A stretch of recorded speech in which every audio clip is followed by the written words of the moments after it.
ওরে বাপরে বাপ, গাড়ির মধ্যে থেকে একদম নিঃশ্বাস বন্ধ হয়ে যাচ্ছিল।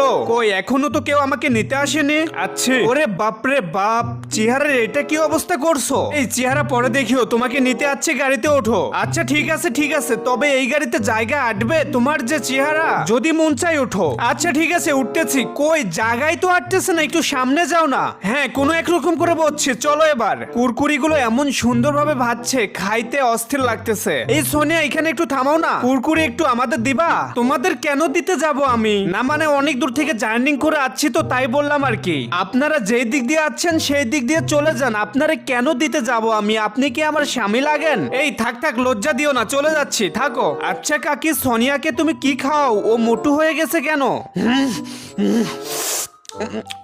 সেই হয়েছে, সোনিয়াকে মোটু বলা। এই তোমরা ভিডিওতে লাইক, চ্যানেলটা সাবস্ক্রাইব করো। এই সোনিয়া উঠে পড়। হ্যাঁ কাকি ওঠো, এই হালাল পুত্রে এইবার সাইজ করবো।